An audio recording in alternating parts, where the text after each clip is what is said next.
ഞാൻ അന്തരിച്ചു എന്നുള്ള പ്രചരണം നുണയാണ്. ഇത് നോക്ക്, ഞാൻ അന്തരിച്ചിട്ടില്ല. എന്തു പറ്റിയതായിരുന്നു? എവിടെയായിരുന്നു? കുറച്ച് ബ്ലഡിന്റെ പ്രശ്നം ഉണ്ടായിരുന്നു. മരണവക്ത്രത്തിൽ നിന്ന് ഒരാളെ രക്ഷിച്ചിട്ട് വരികയാണ്.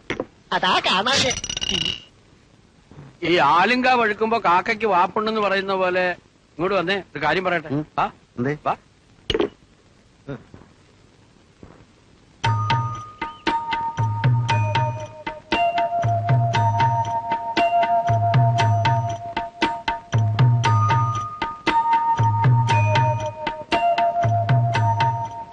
എന്നാത്തിനാ ഇത്രയും ആലോചിക്കുന്നേ?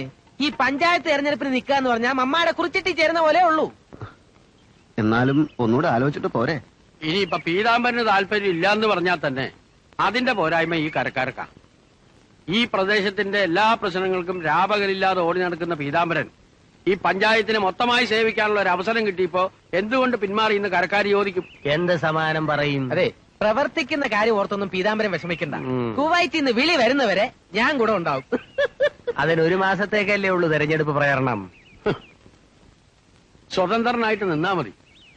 പീതാംബരൻ സ്ഥാനാർത്ഥിയാന്ന് അറിഞ്ഞാൽ മറ്റു പാർട്ടിക്കാർ നോമിനേഷൻ കൊടുക്കാൻ മുതിരത്തില്ല. എന്നാലും ചില മിടുക്കന്മാര് മുതിരും. അങ്ങനെ വല്ലവനും മുതിർന്ന അവൻ കെട്ടിവെക്കുന്ന കാശ് ബ്ലേഡ് കമ്പനിയിൽ ഇട്ടതുപോലെ കരുതിയാ മതി. അല്ലേ പീതാംബര? അച്യുതൻ നായർ നന്നായിട്ട് പ്രസംഗിക്കുകയൊക്കെ ചെയ്യല്ലോ. അപ്പൊ ഇദ്ദേഹത്തെ നിർത്തിയാ പോരെ? വോട്ട് കിട്ടത്തില്ല. അതുകൊണ്ടല്ല, അതുകൊണ്ട് തന്നെ. ഞാൻ നിന്നാ ജയിക്കുമെന്ന് ഉറപ്പുണ്ടോ? ഉറപ്പുണ്ട്. എന്നാലും വോട്ട് ചോദിച്ച് നടക്കുക എന്നൊക്കെ പറഞ്ഞ നാണക്കേടാ. അല്ല, അതിന് പീതാംബരൻ വോട്ട് ചോദിച്ചു ചെല്ലണോന്ന് ആര് പറഞ്ഞു? നാണംകേടാ ഞങ്ങളുണ്ടല്ലോ. അത് ശരിയാ. അത്രയും കാലമെങ്കിലും നാട്ടുകാരുടെ വലി കുറയുമല്ലോ. നാട്ടുകാരെ വലിപ്പിക്കാൻ ഞാൻ എന്തുവാടാ പൊതുമേഖലാ സ്ഥാപനമോ? എന്നാൽ ഇനി കൂടുതലൊന്നും ആലോചിക്കണ്ട, അങ്ങോട്ട് സമ്മതിക്കേ. അങ്ങനെ എല്ലാവരും നിർബന്ധിക്കുകയാണെങ്കിൽ ഞാൻ നിൽക്കാം. ചുമ്മാ കയറുന്നില്ലേ? ഒന്നീ ജയിക്കും അല്ലെങ്കിൽ തോക്കും, രണ്ടിലൊന്ന് ഉറപ്പാ. ഒരു മിനിറ്റ്. ചെല്ല് ചെല്ല്, ഇപ്പോഴേ പറഞ്ഞു വെച്ചില്ലെങ്കിൽ ആ വോട്ടും പോവും. ഒന്നും പറയാതെ കുഞ്ഞു വീട്ടിൽ നിന്ന് പോന്നിട്ട് 2 ദിവസമായി. എന്നിട്ടുള്ള എന്തിനും സഭ കൂടുക? അമ്മയും പെങ്ങന്മാർ ഇതുവരെ ഉണ്ടിട്ടുമില്ല, ഉറങ്ങിട്ടുമില്ല. അല്ല, ഞാൻ ബാങ്കുകാരുടെ കടലാസ് വന്നിട്ടുണ്ട്. അധ്യക്ഷന്റെ മോൻ സുഗുണന്റെ ഇപ്പോഴത്തെ പണി നഷ്ടത്തിലാ. ആര് പറഞ്ഞു? ദേവൻ പറയുന്നത് കേട്ടു. കുഞ്ഞു വീട്ടിലേക്ക് ചെല്ലേ, അങ്ങനെയെങ്കിലും അവർക്കൊരു തഞ്ചമാവട്ടെ. കുമാരചേട്ടൻ എവിടേക്കാ? ഒന്ന് ആശുപത്രി വരെ പോവാ, ഒരു ചെറിയ നെഞ്ചുവേദന. എന്നാ ഞാനും കൂടെ വരാം. ഒറ്റക്ക് പോണ്ട. ഉടുതുണിയിൽ ഊര് നടക്കുന്ന മാതിരി മുണ്ടേ പറ്റി പോകാതെ കുഞ്ഞു വീട്ടിലോട്ട് ചെല്ലേ.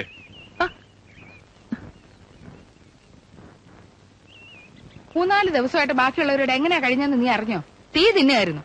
വീട്ടിലോട്ട് കയറി വന്നതോ പുതിയൊരു ഏടാകൂടായിട്ട്. എന്താ നിന്റെ ഭാവം? ഞാൻ അവർക്ക് വാക്ക് കൊടുത്തു. കൊടുത്തെങ്കിൽ അതങ്ങ് തിരിച്ചെടുത്തേക്ക്. അല്ലാതെ തന്നെ ഇവിടെ ഇരിക്കപ്പുറത്തില്ല. ഇനിയിപ്പൊ തെരഞ്ഞെടുപ്പിന് നിൽക്കാത്തതിന്റെ കുറവേ ഉള്ളൂ. അമ്മയ്ക്ക് സമ്മതമായിരിക്കുമെന്നാ ഞാൻ വിചാരിച്ചത്. എടാ, അമ്മയുടെ സമ്മതം ഇതുവരെ നീ ചോദിച്ചിട്ടുണ്ടോ? നാട്ടുകാർ നിന്നിട്ട് കുരങ്ങ് കളിപ്പിക്കുക. അതുമല്ല നിനക്കറിയോ? ഏയ്, അങ്ങനെയൊന്നുമല്ല. ഞാൻ നിന്നാ ജയിക്കുമെന്ന് വിശ്വാസമുള്ളതുകൊണ്ടല്ല അമ്മ എന്നെ നിർത്തുന്നത്. അല്ലെങ്കിൽ ഇക്കാലത്ത് തെരഞ്ഞെടുപ്പിന് നിൽക്കാനാണോ ആളെ കിട്ടാത്തത്? കൂടെ പഠിച്ചവരാരോ കമ്പനി തുടങ്ങുമ്പോ നിനക്ക് ജോലി തരാന്ന് പറഞ്ഞിട്ടില്ലേ? അതെ. നീ പഞ്ചായത്ത് മെമ്പറായിട്ട് നാട്ടുകാരുടെ കാര്യം അന്വേഷിച്ച് നടന്ന കമ്പനിയിലെ ജോലി ആരും ചെയ്യടാ. അത് ശരിയാണല്ലോ. ഞാൻ അത്രക്ക് അങ്ങോട്ട് ആലോചിച്ചില്ല. അതാ പറഞ്ഞത്, എന്തെങ്കിലും തീരുമാനിക്കുന്നതിന് മുമ്പ് ആരോടെങ്കിലും ഒന്ന് ആലോചിക്കണമെന്ന്. തെരഞ്ഞെടുപ്പിന് നിൽക്കുന്ന പ്രശ്നമേ ഇല്ലെന്ന് ഇപ്പൊ തന്നെ അങ്ങ് പറഞ്ഞേക്കാം.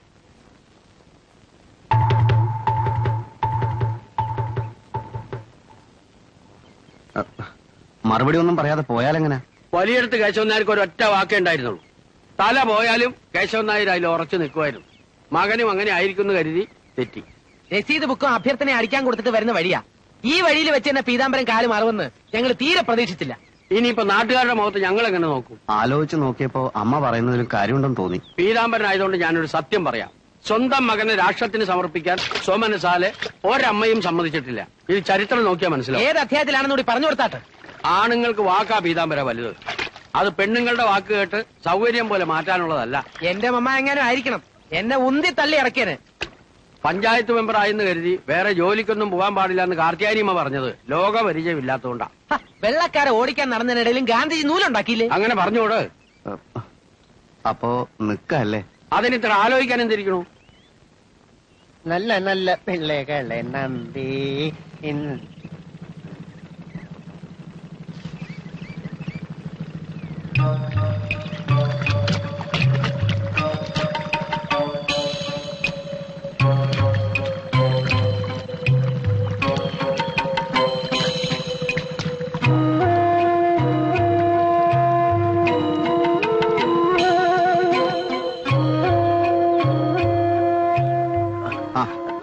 പീതാംബര ചേട്ടാ, പിന്നെ കുറച്ചു നേരമായി പുതിയൊരു ബോട്ടുകാരെ നമ്മുടെ പുഴയിൽ കിടന്ന് കറങ്ങുന്നുണ്ട്. അറവാച്ചന്റെ ആളാണ് എനിക്ക് തോന്നുന്നത്. ആ പിന്നെ വേറൊരു കാര്യം അറിഞ്ഞ, അറവാച്ചന്റെ മോൻ സ്ഥാനാർത്ഥി ആര് പറഞ്ഞു? അസനാരിക്ക. പിന്നെ വേറെ ഒത്തിരി രണ്ടു മൂന്നുപേരുടെ നിൽക്കുന്നുണ്ടെന്ന്. അധ്യക്ഷൻ പറഞ്ഞത് വേറെ ആരും നിൽക്കുന്നില്ലെന്നാണല്ലോ. ഒരു പൊതു തിരഞ്ഞെടുപ്പ് ആവുമ്പോ വേറെ ആരും കേറി നിൽക്കരുത് എന്ന് പറയുന്നത് മര്യാദകേടാ. ദേ ഇതിലോട്ട് തട്ടിയാട്ടെ പോകട്ടെ.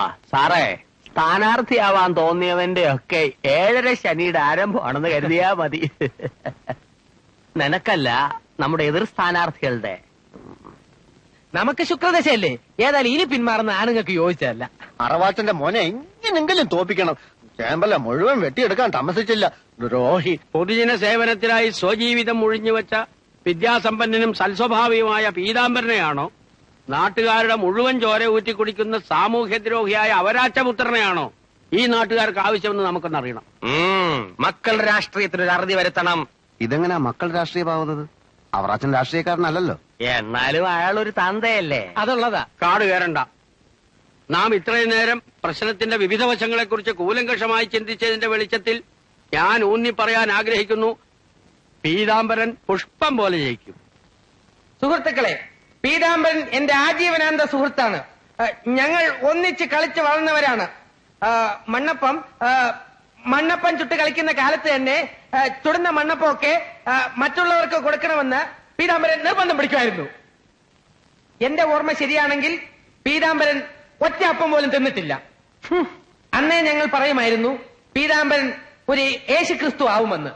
ഞങ്ങളുടെ കണക്കൂട്ടിലൊന്നും വലുതായിട്ട് തെറ്റിയില്ല.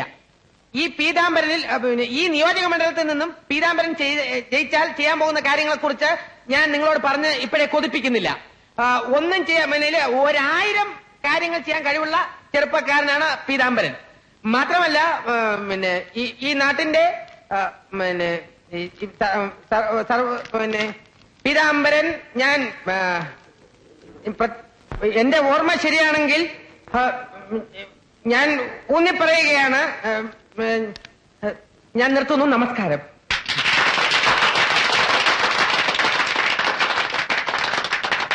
ഈ തിരഞ്ഞെടുപ്പ് മഹാസമ്മേളനത്തിന്റെ അധ്യക്ഷൻ എന്ന നിലയ്ക്ക് എനിക്ക് നിങ്ങളോട് കൂടുതലൊന്നും പറയാനില്ല. പീതാംബരൻ ജനസമ്മതനാണ്, പരോപകാരിയാണ്. പീതാംബരന് മറയില്ല, കറയില്ല, രാഷ്ട്രീയ കുപ്രസിദ്ധിയില്ല. പീതാംബരൻ ജയിച്ചാൽ ഞങ്ങളൊക്കെ ചേർന്നായിരിക്കും ഈ പഞ്ചായത്ത് ഭരിക്കുക. അപ്പൊ പിന്നെ പേടിക്കാനില്ലല്ലോ. പീതാംബരന് ഭരണപരിചയം കുറവാണെങ്കിലും എന്റെ ഉപദേശത്തിലൂടെ ഞാൻ അത് നേരെയാക്കിക്കൊള്ളാം. വാഗ്ദാനം കൊടുക്ക്. കടത്തുകൂലി വെട്ടിക്കുറയ്ക്കും, തേങ്ങ എണ്ണക്കുരുവായി പ്രഖ്യാപിക്കും, ഈ പഞ്ചായത്തിൽ അങ്ങോളം ഇങ്ങോളം ഇഷ്ടം പോലെ പാമോയിൽ ഒഴുക്കും. ചുരുക്കി പറഞ്ഞാൽ ഈ പഞ്ചായത്തിന്റെ മുഖച്ഛായ അടിമുടി മാറ്റും. പീതാംബരൻ വോട്ട് കൊടുത്ത് വിജയിപ്പിക്കുക, എതിർ സ്ഥാനാർത്ഥിക്ക് വോട്ട് നൽകാതെ നിലംപരിശാക്കുക. കരിഞ്ചന്തക്കാർ തുലയട്ടെ, നന്മയുടെ പ്രതീകം വിജയിക്കട്ടെ.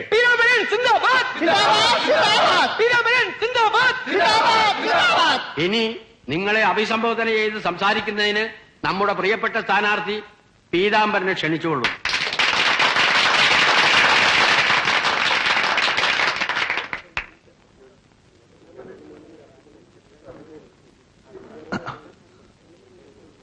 പ്രിയപ്പെട്ട സുഹൃത്തുക്കളെ, ഇവിടെ പറഞ്ഞ വിശേഷണങ്ങൾ എനിക്കിണങ്ങുമെന്ന് തോന്നുന്നില്ല. സാമൂഹ്യ സേവനം നടത്താൻ സ്ഥാനമാനങ്ങളുടെ ആവശ്യമില്ല.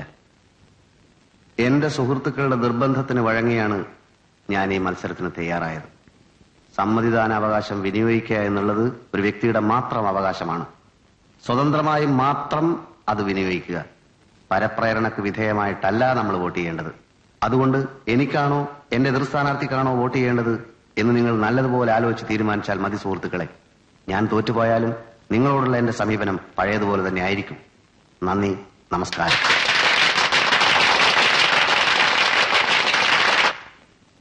പീതാംബരനെ കൊണ്ട് ഇനി പ്രസംഗിപ്പിക്കണ്ട. ഗൊൺസാൽവസ് അച്ഛന്റെ ചരമ പ്രസംഗം പോലെ ഇരുന്നു. ശരിയാ, എലക്ഷൻ പ്രസംഗം എന്നൊക്കെ പറഞ്ഞ ഒരു ആവേശമൊക്കെ വേണ്ടേ?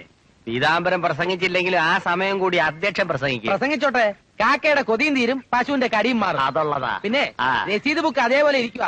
വോട്ട് മാത്രം ചോദിച്ചാ പോരാ, പിരിവും കൂടി ചോദിക്കണം. സ്വതന്ത്ര സ്ഥാനാർത്ഥിയാ, ഇഷ്ടം പോലെ പിരിക്കാനുള്ള സ്വാതന്ത്ര്യം ഉണ്ട്. അത് ശരിയാ. ചോദിച്ചാലും ചോദിച്ചില്ലെങ്കിലും പീതാംബരന് കിട്ടാനുള്ള വോട്ട് കിട്ടുകയോ കിട്ടാതിരിക്കുകയോ ചെയ്യും. നമ്മുടെ ശ്രദ്ധ മുഴുവൻ പിരിവിലായിരിക്കണം. കുവൈറ്റിൽ നിന്ന് വിളി വരുന്നത് വരെയുള്ള പിരിവിനെ ഞാനുള്ളൂ. അപ്പൊ നീ അടുത്ത കാലത്തൊന്നും പോകാൻ പോകുന്നില്ലെന്നർത്ഥം. അയ്യോ നിങ്ങളുടെ ഓരോ വോട്ടും ഉടമടയാളത്തിൽ രേഖപ്പെടുത്തി നമ്മുടെ പ്രിയങ്കരനായ സ്വതന്ത്ര സ്ഥാനാർത്ഥി പീതാംബരനെ വൻപിച്ച ഭൂരിപക്ഷത്തോടുകൂടി എന്റെ പൊന്നു ചേട്ടന്മാരെ മറക്കരുത്, പീതാംബരനാണ് നമ്മുടെ സ്ഥാനാർത്ഥി. നമ്മുടെ ചിഹ്നം കൊതം. ഞങ്ങൾ ഈ നാട്ടുകാരല്ല, ഈ പഞ്ചായത്തിലല്ല വോട്ട്. ഞങ്ങളിവിടെ പണിക്ക് വന്നതാ. പണിക്ക് വന്നാണല്ലേ?